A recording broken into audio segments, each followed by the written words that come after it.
Thanks for tuning into the Move Mind podcast. My guest this week is myself. That's right. You asked for it. I delivered it. I put out the vote whether you guys wanted to hear a more monologue format show around a microdosing experiment that I ran on myself, or whether you wanted to hear the details of a back squat program that I ran which improves technique.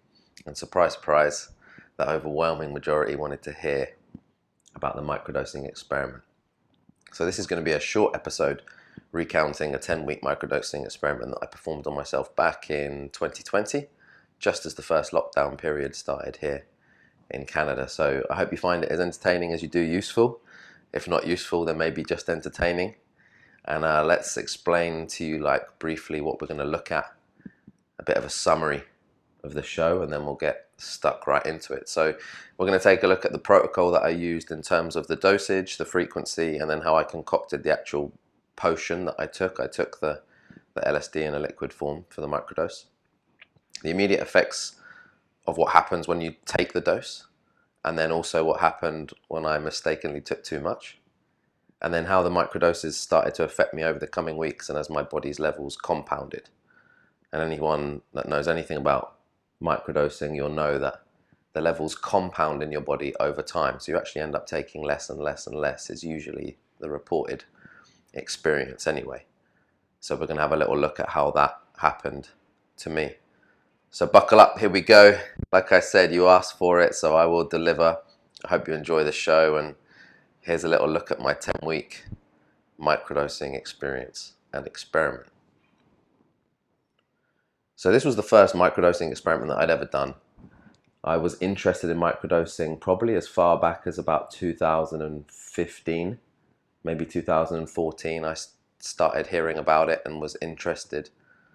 And this was the first time that I'd actually come around to doing that experiment, that microdosing experiment on myself, was 2020.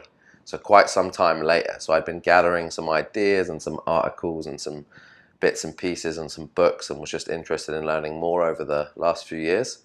And then last year, the opportunity presented itself when we were told to stay in our homes. I was like, okay, well, this might be a good time to dose up and see what happens. So I would only ever taken acid once before in my life, a full dose of what you might say probably around 150 micrograms. And that was in Australia, actually, in the Blue Mountains in Sydney, or just outside of Sydney, in New South Wales there, I think. And it was amazing festival and an amazing first time taking it. So I wanted to see initially if I could microdose the acid and see if it would enhance my problem-solving faculties, for one. Could I figure out problems better? Could I solve puzzles better? Anything that I was contemplating or thinking about, could I come up with the answer either faster or more clearly or in a more creative way? I'm not sure. I just wanted to see, would it improve my problem solving? And then secondly, would it improve or have any effect on my creative output? Whatever that means. But creative output for me is usually in the form of the podcasting side of things, anything where I'm writing. Those are my kind of spoken word and written form, are my forms of communication for the most part that are creative, less so than stuff like drawing or painting, for example. So would it improve my creative output, number two? And then number three, I just wanted to see if the rumors were true or not. The stuff I'd been reading was all to do with Silicon Valley for the most part. I've always been a fan of esoteric and alchemical studies and the experiments surrounding psychedelic use, so I thought let's go a bit deeper. And the Silicon Valley problem-solving stuff that I'd read was just really interesting to me. The whole tech world seems to have been founded for a large part on acid and research done with acid and problem-solving. So I was just piqued, my curiosity was piqued at that point. I was like, oh, this is really interesting. Now, obviously, acid was discovered by Albert Hofmann. He's a Swiss chap, and he's an absolute legend, and you should go check out his origin story about how he discovered acid, I think by accident, riding home just high as a motherfucker on his bicycle through the forest, I think, and the tree started talking to him, something like that. definitely worth going checking out the origin story. And apparently he'd been microdosing for at least the last 20 years of his life. He lived to be 102, and at aged 100 he was still giving 2-hour lectures. And he said that he'd mainly use it when he was walking in the forests, and it would clarify his thinking. So he was the first person who introduced microdosing to lots of people, and he also thought that it was a super under-researched area. So even the founder of, or let's say the person who discovered acid by accident, even thought microdosing would be a good idea, and it's still not, or hasn't been researched very much in the last few years, until James Fadiman comes along. So James Fadiman is just a legend, and he conducted research in the 60s, psychedelic research, pioneering psychedelic research for the most part. And one of his studies, he gave LSD and another hallucinogenic, mescaline, to scientists, mathematicians, and architects to see how it would affect their creative problem solving. And it was one of the last kind of LSD research projects before the genius Drug Administration of America shut it down and made LSD like a banned substance or whatever. So Fadiman's been in the game for a long time, and he knows what's up, and he's probably one of the first people to really see if it would help with problem solving. And so he's also got a book which I consulted a few times called The Psychedelic Explorer's Guide, and that's a how-to manual for safe and therapeutic psychedelic drug experiences, which also has a big section on microdosing in there. So I thought, fuck, I need to go and check this out and consult this. And a few times when taking the acid, I was like, what? Should this be happening? Let's ask the fads and see what he says. So I guess going through the microdosing time period, I was also reading another book, which was called A Really Good Day by Ayelet Waldman. And I recommend you also check that out if you're interested. Very interesting book about how over a 30-day period she microdoses, and she basically writes a book about those 30 days or 31 days. And she's a mother of a couple of kids, and she's a lawyer by profession and quite type A personality, I think, from what I can remember. And it's just a funny kind of account, an articulate account of what it was like for her. And very different to what it was like for me, but interesting to have that as a comparison read, as a control, if you like, alongside what I was going through. So how did I concoct the potion? I decided to take the acid in liquid form, but I made the liquid. So I actually had the acid was on the tabs. So it was simple. I just bought 30 mils of vodka, because the alcohol absorbs the acid quite well. It doesn't work in water, so you need a different substrate. So I went with 30 mils of vodka, and I had 3 tabs of acid. Each tab was 100 micrograms. So you dilute 300 micrograms into 30 mils of vodka, and then you get, if my maths is correct, for each milliliter that you take, 1 mil equals 1 microgram. So I would be taking the delineation of basically 7, 8, 9, or 10 on a syringe with 1 millimeter increments on it. So I knew I would just draw up on the syringe to 8 was the magic number for me, 8 micrograms. And then I just squirt that under my tongue. Don't worry, I wasn't injecting it. I squirted it under my tongue. So that was like the potion, really. It was pretty simple. And then you just make sure that you shake the vodka bottle, the little mini vodka aeroplane bottle, for like a good 30 seconds before taking the dose. So I take the dose in the mornings on dose days. I take it on day 1, and then nothing day 2, nothing day 3, and then take it again day 4.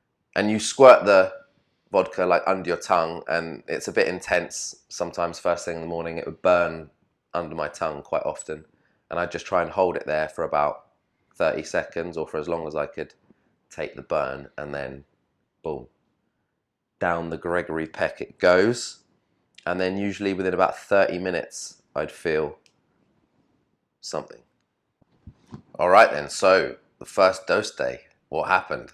So I thought it would be sensible to go with 1/10 of a psychedelic trip dose, and that would have been 10 micrograms. So I was like, right, let's go with 10 mics. Well, here's what happened. So it's 30 minutes in, and I'm absolutely buzzing my tits off. It's at 11:30 in the morning. And in my journal entry, I've also written that it doesn't seem to have much of a psychoactive hit yet, but having it just before a coffee has definitely made me feel the buzz. So I'm having a coffee, I'm feeling the buzz kind of starting to surge, and then within like 30 minutes, I am buzzing, like absolutely buzzing, ready to run through a wall levels of energy. And I was buzzing for about 6 hours, just like I had like maybe 5 or 6 coffees or something. So I have a park near my house, and normally the cycle ride on a push bike takes me maybe about 9 to 10 minutes, something like that. And I cycled there so fast. I cycled there in like what felt like 3 minutes, and I wasn't even out of breath. I wasn't even puffing. I was just like, I am good. It was crazy. And that was where I was going to the park to do my workouts in the lockdown period, because the gyms were shut. So it was like, let's go to the park and get some sessions in. And jiu-jitsu wasn't even happening. So I was like, I need to do something. So I cycled there like full turbo Tommy, super quick, not even tired. That was my warm-up. And then I did my training session, and I managed like 30% at least more volume than I would normally do. And it was no problem at all. And then I had energy for an hour after I came home. I had some pasta for dinner, and then the surge started to drop off. But then also had 7 cans of beer and didn't feel anything. And normally I'm a cheap date, and after about 4 cans of beer, I'm definitely feeling it. 7 cans, didn't even feel anything. In the same way that sometimes after a hard day's work, you can come back, physical work, and come back and have a beer, and it won't even touch the sides, and it won't even feel like it's done anything. You could feel like you could do 5, 6, 7 beers to almost replace the expenditure of the day's labour. It felt a bit like that. So I'll tell you my training session for those that are interested in the strength training side and what it did, because for me this was pretty good. So I'm in a park, right? So I didn't have much equipment really. I had bodyweight stuff, I had some like logs and some big tires, and that was pretty much it, and a couple of bands that I packed with me. And I thought I'd give the workout a kind of title. Why not? And it's so I thought I'd call it Eat God, See Acid, because that's kind of what was a play on Eat Acid and See God, what it felt like was happening. So it was 5 rounds, 5 big tire flips, and then a 40-meter overhead rock carry, and then grabbing a log, 10 walking Zercher hold lunges, and then rest for 60 seconds, and that's 1 round. So 5 rounds of that. And then after that was done, 5 sets of overhead log press, 25 reps, and that's backed by 5 box jumps, which is the height of the big tire. And then rest 90 seconds off that. So that's 5 rounds as well. And then 5 rounds of max pull-ups, and then standing rows for 25 reps with the band, and then rest 90 seconds. 2 sets of banded hammer curls for 50 reps, rest 1 minute, and then 2 sets of 25 overhead banded Ys, making big Y shape with your arms. 30 seconds rest on that. So the pump off that was horrendous, and normally I would train something similar to that, but it wouldn't be so many 5 rounders. It'd probably be more like 3 rounders on some of those, maybe even 4. But this felt like a lot more almost like complex, almost strongman style training with loaded carries and short rests, and it was quite cardiovascular in the sense that I was puffing more on the conditioning side. It was good. It felt really good. I was interested to take a heart rate monitor down a few times, The heart rates was up around the 150s, averaging the 140s, 150s, 160s. So it was good system, good energy system work. So I was actually a little bit shocked by the energy surge of 10 mics. I was like, wow. I was like, that's crazy. That's so crazy. So I consulted Fadiman's book that evening on day one, and he had this quote, and it was very reassuring. So I'll read it to you because it's great. Physical. Within an hour after I swallow my little glass of water or sugar cube, I start feeling more energy. It's a kind of bubbling, burning on a very low level. My cells and systems are pumped up with a noticeable kind of buzz that is very different from caffeine, which I often use, speed, which I never use, or pop, which I'm very familiar with. What's lovely is that it's a kind of good secondary energy. That is, I can use it to work out with weights, do Pilates, ride my bike, or really just enjoy being with my body. And if, like me, you're a regular caffeine user, you might ingest a little less caffeine than usual, but it's also fine to continue with your regular amounts. That is to say, I haven't found any negative combinatory effects with caffeine, or pop for that matter. And yes, you will need to have a good night's sleep afterward. Buzzing with extra energy eventually tires you out.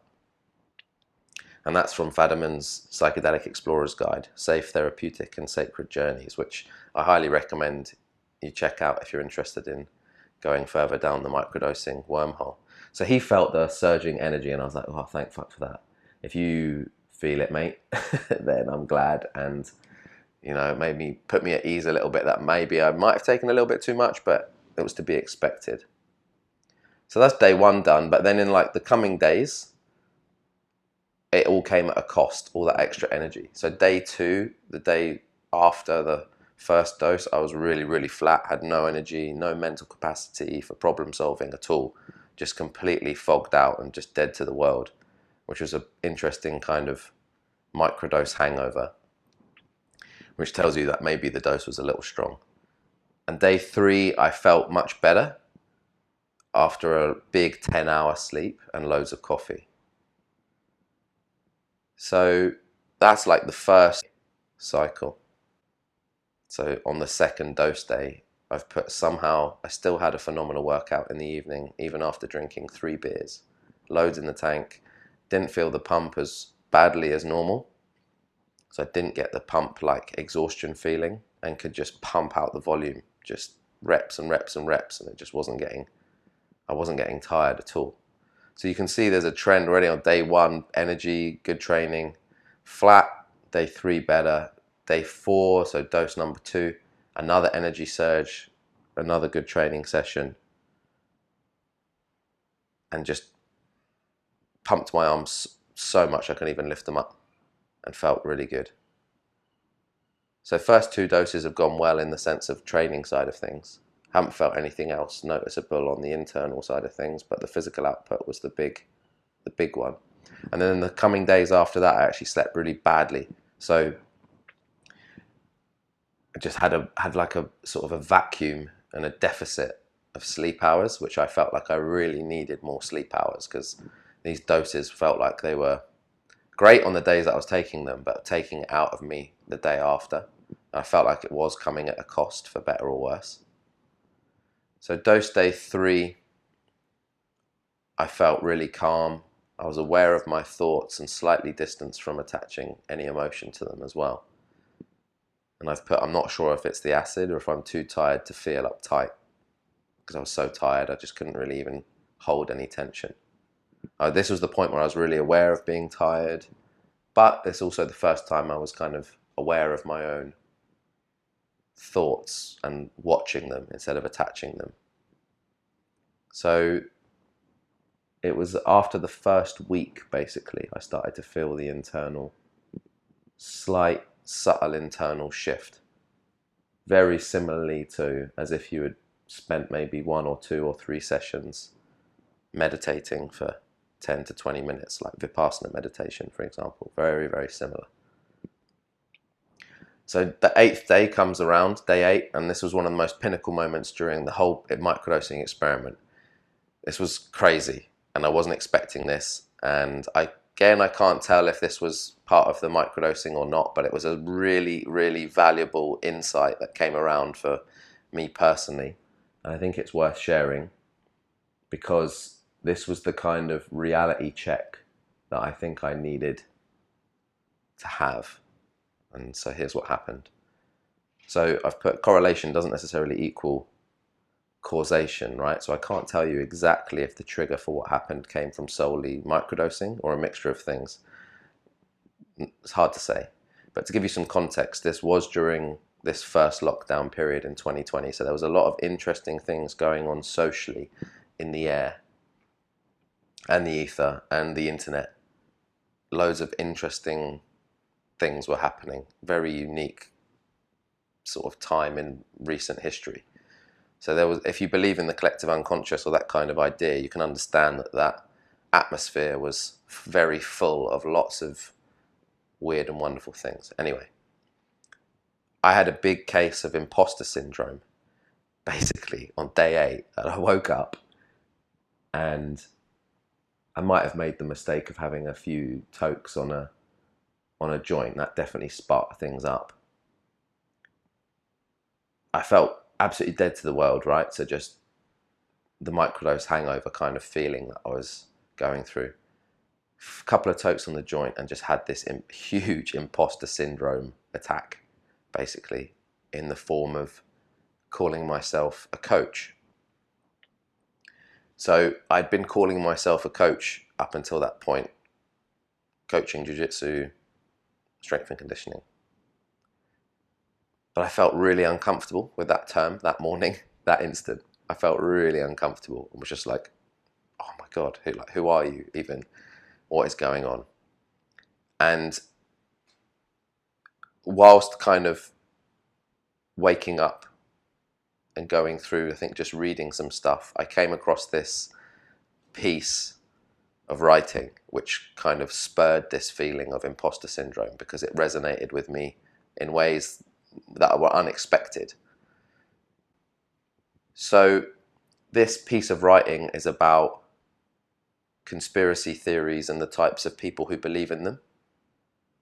And it's written, from what I can remember, by a guy who teaches critical thinking, I believe. It's called 12 Steps on How to Distinguish an Academic Theory from a Conspiracy Theory. And it's by a chap named James D. Rietveld and his daughter Christina V. Rietveld. I think I'm pronouncing that right. Rietveld. Really interesting. I'm not going to read you all 12 steps, but there was some that really resonated with me.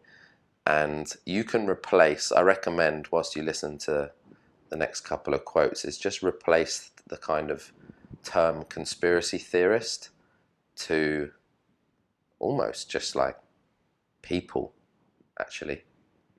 You can almost make that generalization and zoom out a little bit there, just as a thought experiment, just to see how this is more a breakdown on cognition than it is accusational.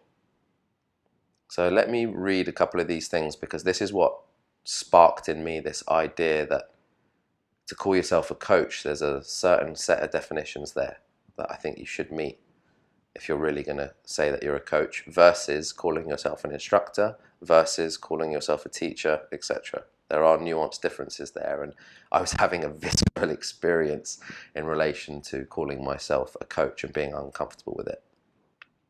So 12 steps on how to distinguish an academic theory from a conspiracy theory. Starting at number 5 then, because that was the first one that really jumped out. Scientific theorists apply critical thinking skills and are often skeptics, while conspiracy theorists are not skeptics, but selective doubters, already favouring a worldview which they uncritically defend and have already made up their mind on what the truth is, with no plans to change that part of their proposition. Number 6. Those who have had trust issues with other people in general are more likely to believe others are colluding against them, and so are often more susceptible to conspiracy theories than others. Which is very interesting.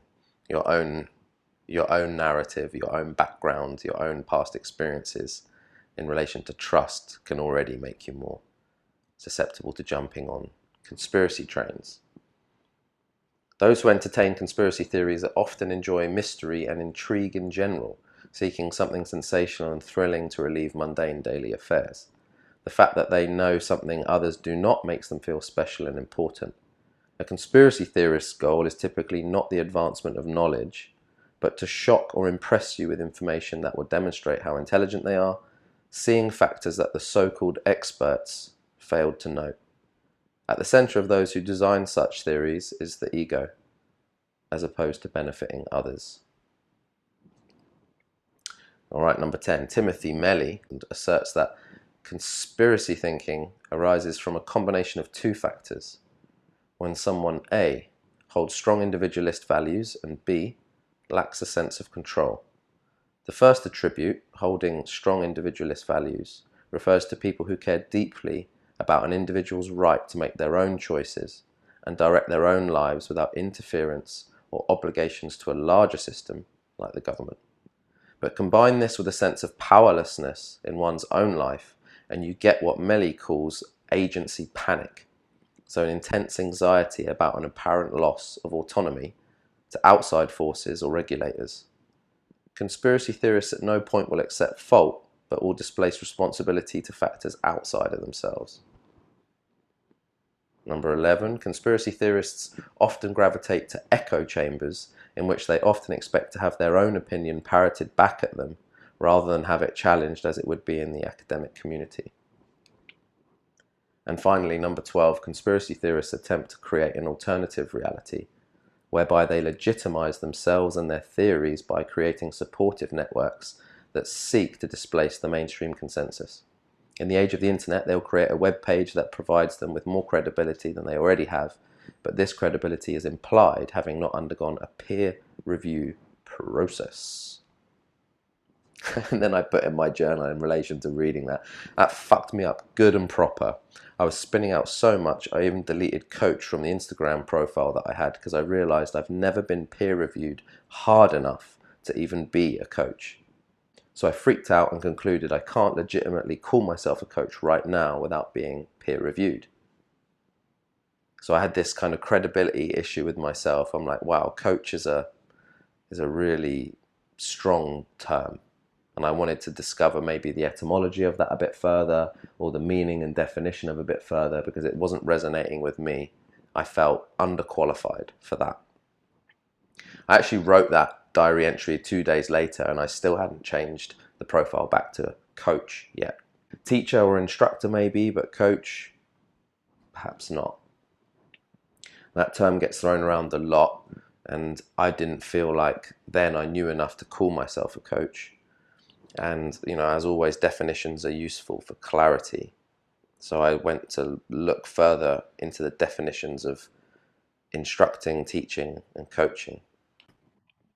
Now you might be thinking, well, what's this got to do with microdosing acid? Well, the main point is that I examined my own meta thinking, if you like. I examined my own reality tunnel. Something in my reality tunnel around calling myself a coach was uncomfortable. And after reading those pieces about the conspiracy theorists, I realized, wow, actually, not just conspiracy theorists, but people in general can fall prey to those cognitive downfalls. And I felt like I was falling prey to casting around the term of calling myself a coach far too easily. And viscerally, perhaps this was the acid part, it didn't feel right. So what did the definition say then? So an instructor instructs lower level beginner students, teaches a skill or set of skills. So it's a bit like feeding fish to people, as opposed to teaching them how to fish. That comes, it would seem, with the coaching. So the instructor instructs low-level or beginner students, teaches a skill or set of skills. Teacher, someone who's qualified and teaches an academic subject. And then coach, someone who's qualified but instructs higher-level advanced students, often for a competitive sport, teaches the students more meta principles, so how to fish versus feeding fish. And a coach, you could define a coach as someone who guides physical, mental, emotional and spiritual growth. So I realized, actually, I don't know enough yet to call myself a coach. Maybe I'm closer to being an intermediate teacher. Maybe I'm an instructor. Maybe I'm a combination of an instructor and a teacher. But a coach, really? Developing people to almost world-class competitive status? I haven't done that. So I can't call myself that. I didn't feel like I could call myself a coach, for better or worse. But I was keen to try and plug the gap and the void as to what information, knowledge, or otherwise was missing to feel like a coach, which I believe is a long game. It takes a long time to build and feel that enough to feel like you can call yourself a coach. And then I realized, I was like, this is really interesting, this reality tunnel analysis on myself. Do I actually want to be a coach? Do I want to be more of a writer, broadcaster? So it was just a great examination on where I was at. And it was a healthy case of imposter syndrome, I believe, because it basically forced me to have a long, good look at myself and make sure I was being integral, ultimately, which is a personal value of mine, integrity. So there was a breach of integrity there, and I felt that viscerally in my body, which was very, very interesting. And then that evening, I actually went further down the coaching wormhole and spent my evening thinking about how I could make a certain client of mine for strength coaching move better. Despite it being locked down with no gyms, I was like, how can I make this client of mine move better? And there was like, wow, okay, here's my first almost deliberate question that I want to problem solve. So I had my notebook and I literally wrote out that question, how can I make my client move better? And then 10 minutes later, I had a massive light bulb moment. So I grabbed the notebook and picked up the pen, and I realized in the park that I was going to, with all the tires that they had various sized tires from the old rugby club that was training there before. I could make sleds out of those tires just by taking some webbing that I have from a ratchet strap / slackline, and I can tie it around the tires, and then I've got homemade sleds. So the sleds was like this massive light bulb moment that I could now incorporate that as a tool to assist with helping my client move better, which then took some more thinking about and brainstorming on how I was going to do that. But I started incorporating a lot more sprint drills and sled drills for my client, which I believe over that lockdown period did contribute to helping them move better. So that was the first kind of problem solving light bulb realization during the microdosing phase. Was it the microdosing? Again, hard to say. But that day, the 8th day, was definitely a kind of breakthrough day cerebrally. Despite feeling very flat and also physically beaten, my brain had a really good breakthrough. So that was fascinating. So I was in bed pretty much that whole day, that Friday, with the imposter syndrome. And then the following day, I just had a mega training session. I was like, I am good, I am recovered, I am ready to smash it. And now this is where, like, I put on 20 pounds in 3 months in that lockdown period. Got myself up to 219. That's my heaviest. So slightly more than 20 pounds.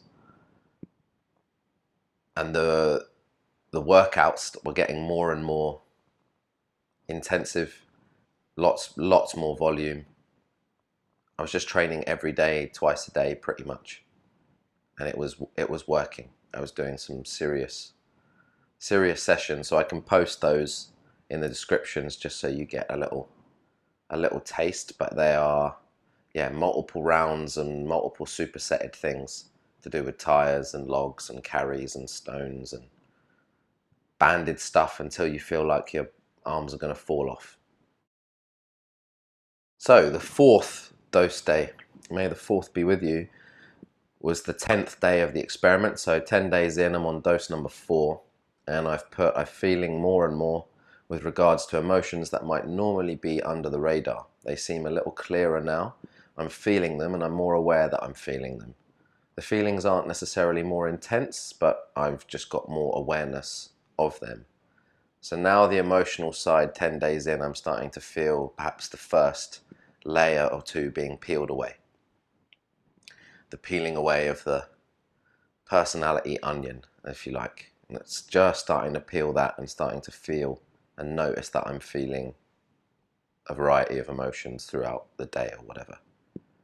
6th dose day, day 17. It's 10:43 in the morning and I've dosed. And it's important to note that after that day 1, the first dose, I was at 10 micrograms. I then dropped down to 7 for a couple of doses, and then increased to 8. So 8 is basically the magic number that I was doing every day from this point, or every dose day from this point, 8 micrograms. I can feel the bubbling starting to arise. It's a time to put on some tool and send the output in the realm of typing and uploading podcast stuff. I feel like for productivity and endeavors that you find enjoyable and creative, such as the podcast stuff for me, the acid is just fantastic. It charges you in a way that makes you want to get shit done, as opposed to feeling like you should or you have to get things done. So with the podcasting projects, which I just launched the podcast at that point in the year, I was absolutely smashing through it. It was just, I had the energy, the focus, one task at a time, and then chaining 20 or 30 tasks back to back for sometimes what felt like 2.5 hours of just purely unbroken creative focus. It was awesome. I managed to record 10 episodes, start the podcast, host it on the servers, get everything ready, edit, etc., graphics, just smashing out those projects. And it was really, really fun. And I really noticed the power of using a microdose to get creative work done. It was really, really cool. That was a really fun day. The 7th dose day, again at 8 micrograms, was day 20. And interestingly, despite feeling all these emotions and sort of getting a bit clearer on what's going on and my own cognition, I actually woke up to the sound of construction outside my door at 6:15 in the morning, and I lost it for the whole day. Just angry, frustrated, short temper for the whole day. So I hadn't exactly cracked the code just yet. I wasn't able to be zen, but I thought at 6:15 in the morning, I was like, what the fuck are you doing? And they had like this crazy concrete bashing tool which sounded like a sound cannon used in the Waco siege in Texas. And it sounded like the ATF were outside my door and trying to fucking give me like an aneurysm. It was unreal. My radiators in my bedroom were vibrating and the sash windows were vibrating. And I was really annoyed. So despite all the heightened sensitivity on the acid side of things, nope, that emotion took over and that ran for the whole day, just livid. Day 36, the 11th dose day. So the 11th dose again at 8 micrograms. And I noticed the threat of frustration arise whilst I was actually in the supermarket. And it was a super hot day. I'd been training. I stank. I just absolutely stank. And I just wanted to get home and have a shower.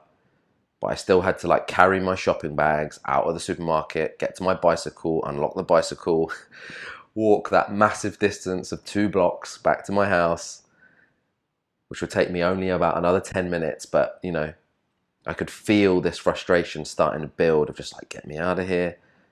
But it was good because I just watched the frustration build and didn't attach to it. And instead, it was okay and I didn't get pissed off. I was just super aware of the frustration bubbling and ready to boil to the surface.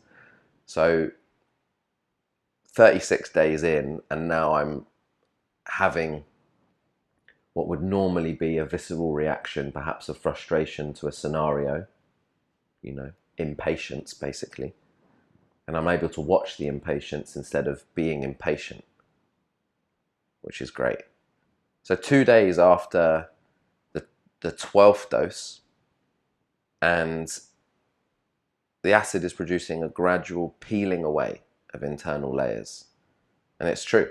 12 doses in, 41 days later, I'm becoming aware of my deepest metas in terms of cognition, my core behaviors, and soon, because I wanted to go deeper, what my deep-seated beliefs are.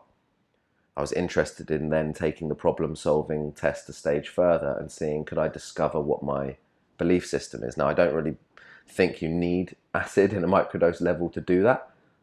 There are writing drills you can do, for example, to look at your belief system and see, sort of pressure test it, if you will. But I was interested in doing that whilst on a microdosing level of cognition and seeing what would come out from that.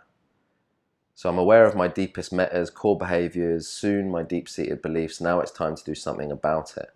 And then at that time of this experiment, I was interested in introversion as an idea, introversion as an identity, as a narrative, etc. And I managed to come across a book called The Courage to Be Disliked. And it was brilliant, an amazing read. It was insanely profound and felt like it resonated with me massively, very engaging, and it felt like it was helping me see my own most subconscious behaviors and why they formed. So it was almost like, again, where I spoke about on the 8th day, I had an analysis to my reality tunnel in regards to calling myself a coach, and perhaps that I needed a little bit more experience before I felt comfortable using that term. Now I was looking at what my own kind of core behaviors were based on a mixture of things internally. Past childhood experiences, how I was brought up, how I was raised, how society and school conditioned me, etc., etc. How I relate to the term of introversion. Loads of really interesting things being discovered and explored in tandem to reading this book. It's very cool. And there's some really interesting things in that book which I recommend you check out if you're interested, especially the idea of separating tasks. Very interesting cognitive approach to almost being rational instead of emotional when going back and looking at your own past traumas, if you like, or your own past imprinting and conditioning. 3 days after the 12th dose, I actually managed to tear my MCL slightly, putting me out of jiu-jitsu. I'd been off jiu-jitsu for the lockdown period, and then we went back. Surprise, surprise, got overzealous, went a bit hard on returning to training, and ended up lightly tearing my MCL, which put me out for a little bit. But I had a lot more time to kind of read and focus on stuff. And again, more stuff started to sort of jump out of the woodwork in terms of relevance and resonance. Feeling remarkably good considering I'm injured. Another lucky escape with a grade 1 MCL tear on my knee. I had some physio. It was the perfect level for what I needed. And I had some muscle tests, and one of them tested positive for the MCL tear. Since feeling a lot brighter from reading the Courage to Be Disliked book, today was supposed to be a dose day, but I felt like I didn't even need to. I actually had a sense of kind of equanimity and compassion towards the planet, which was interesting, where I realized that seeing the world as being made up of your comrades instead of your enemies helps to lighten the mood. Funny that. That was my little insight. And that's what I was feeling, that the world was more on my side than against me. Lighter and brighter, which was interesting considering I was injured. Normally when I get injured, I don't take that approach and I want to be left alone and sit at home. But in this instance, I felt a lot lighter, which was very interesting. And I started watching some bits and pieces online because I was resting the leg. And I came across actually a podcast where Danaher was interviewed on London Real. And there was a really resonating moment in that where he spoke about how many people in the world live with an inferiority complex and they never really get past it, and what a shame he thought that was. And that really resonated with me, because although my leg hurt and I was able to see value in other humans a lot more than I was expecting, and I was grateful, it kind of all added up into feeling more present, and it took the feeling of pain out of my leg. But I was also very aware of like why being grateful and in that appreciative state or mood is just so much better than having one perhaps of an inferiority. Especially if you're injured and you feel inferior, that can be a good trigger to making you feel low. But just inferiority complexes in general, like what do you have to feel inferior about? So I was examining those kind of ideas and basically decided that microdosing should be defined, perhaps in the Urban Dictionary, as the gradual peeling away of layers, as that's what I felt was happening. It was really cool. 12 doses in, and now I'm realizing I don't have to take it as often as I thought, or feel like I'd need to take it as often as the schedule said.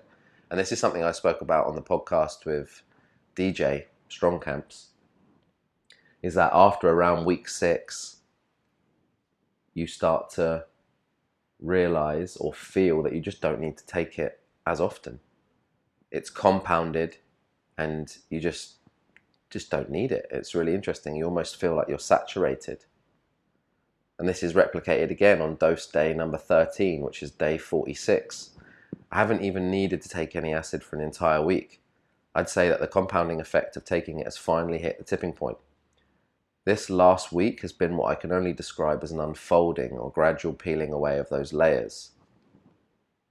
Perhaps that was also catalyzed by some intelligent, heartfelt, and accurately aimed reading material, which was that book I mentioned, The Courage to Be Disliked. I think I've learnt more about myself in the last week than I have in the last 8 months. I've gained deeper awareness of my own metacognition and its various biases, something which I've not previously been able to see through or around, but instead look through and make decisions via, regardless. I've also been catching myself being present in various situations, what feels like more than normal, and just a heightened state of feeling, whether those feelings are good or bad. Very, very interesting. The awareness check, self-remembering, as Gurdjieff would call it, moments seem to be more frequent thanks to the microdosing. Again, very similar to practicing Vipassana meditation, practicing the skill of observing yourself, observing. The acid seemed to do that, and I was catching myself just in the moment more, remembering myself more, thanks to the chemical. Very, very interesting. Peeled it away. So that's like 46 days in, and the doses pretty much ended there, to be honest. I did take a couple more over the next few weeks, but they were getting spaced out so far apart, it became like 10, 11, 12 days between doses, and I realized that was kind of the experiment drawing to a close around that 10-week mark. And then some crazy shit also happened to me around that time, and then I went away on a really needed vacation with some friends of mine for a few days just to take some time out. And I came out of the kind of experiment and that vacation concluding how important it is to go away on certain types of trips and holidays with the right people. You really have to choose the right people for the kind of trip that you're going on. I had such a great time and was really grateful for being able to spend it with the right people who made it really fun and enjoyable and helped me almost become distracted or focused on other more positive things than the crazy shit that was going on at the time. So that was really cool. Gradual peeling away of layers is very accurate, very much like a regular meditation practice will do, in the Vipassana style at least. And Fadiman has some more great quotes in his book, and another one which summarizes this kind of experiment really well is this one. What microdosing seems to do is rebalance people. Here's a generalization, which is how I've come to this conclusion. A number of people, by the time they've finished a month, say, I'm sleeping better, I'm eating more healthy food, I've returned to yoga, and I'm doing meditation. They've improved their relationship to their body, or their body has improved their relationship to them. One man quit smoking. He said that he knew smoking wasn't good, and it was as if his body could actually help him make the decision. what seems to happen with microdosing is that you're more attuned to your own real needs. I just think that's a brilliant summary of basically what happens. And, Fadiman has conducted research and taken in people's own microdosing experiment reports and compiled them to get lots of data. And it's true. That's a great summary of basically what happened to me. I figured out that I have these biases cognitively with certain things I do in my decision making. My feeling of gratitude increased overall, and the layers were peeled away. So kind of like, I guess as a conclusion to what I went through in those 10 weeks, the dose days, they saw a surge in physical energy and libido as well. Massive surge in both, as well as an improved focus on creative projects like my podcasting stuff. Just in crazy focus on those dose days. But lots of days following the doses, I did feel sluggish, physically tired, and mentally slow. So it did seem like that was compensated. Did microdosing improve my problem solving, as I first wanted to discover? Perhaps in instances, like this wasn't necessarily a rigid scientific experiment. It's hard to say.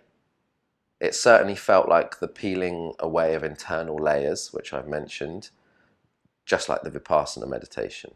If I did this microdosing experiment again, I'd be interested in finding a better way to offset the mental tiredness on the days following the dose.